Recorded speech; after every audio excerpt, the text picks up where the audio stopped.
Alors, question 3, c'est un QCM. J'aurais peut-être commencé par ça dans mon examen si je l'avais passé. Alors, ce qui est sûr, c'est que à la fin, peu importe comment on avance, comment on avançait les autres exercices, il faut se garder au moins 5 à 10 minutes, enfin un temps, pour essayer d'aborder ça, parce que souvent, c'est là que qu'on peut gagner des points assez facilement. Donc là, ça va aller assez vite. Euh, donc 5 sous-questions. Ah oui, ce qui était précisé aussi dans la consigne, c'était qu'on n'avait pas besoin de justifier. Donc ça nous permet de gagner pas mal de temps.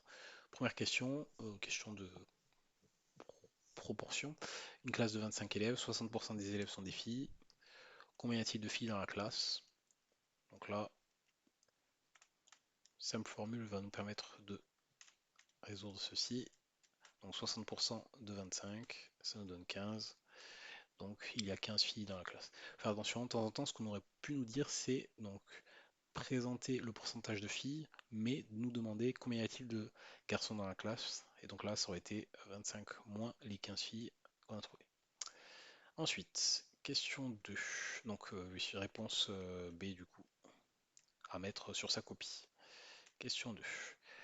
Quelle est la décomposition en produit de facteurs premiers de 126?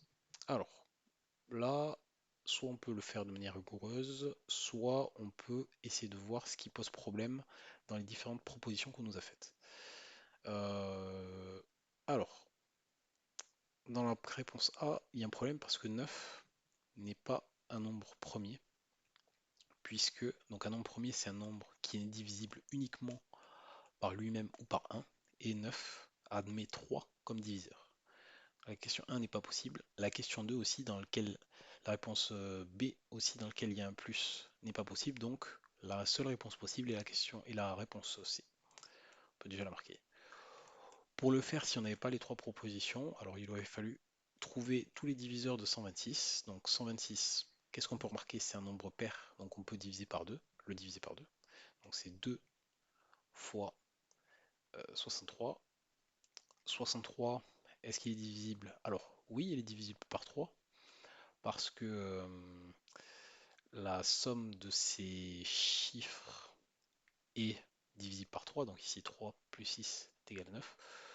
Sinon, ce qu'on peut se dire, c'est que 63, il apparaît dans nos tables de multiplication, si on se souvient bien, donc 63, c'est 7 fois 9.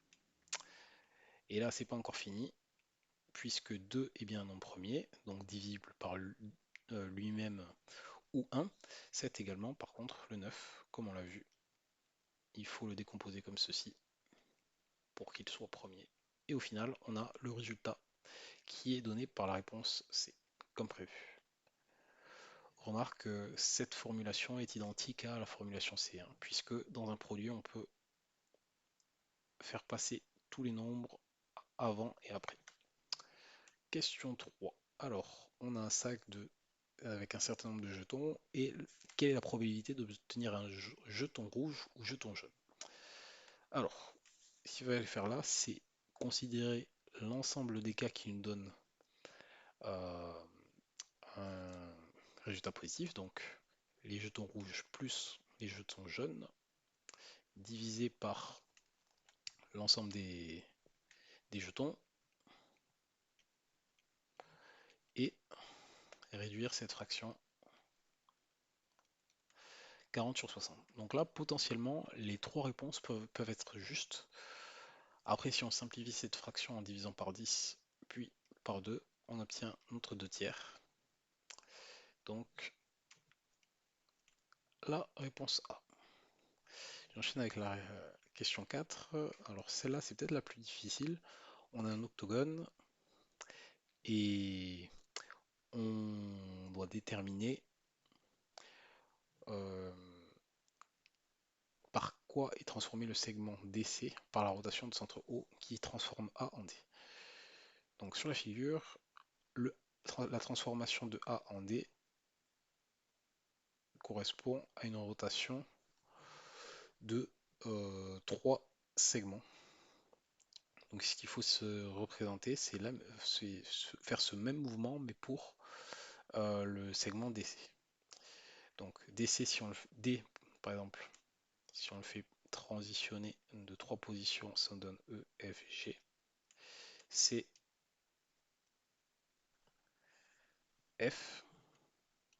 Donc au final, la rotation va transformer DC en GF.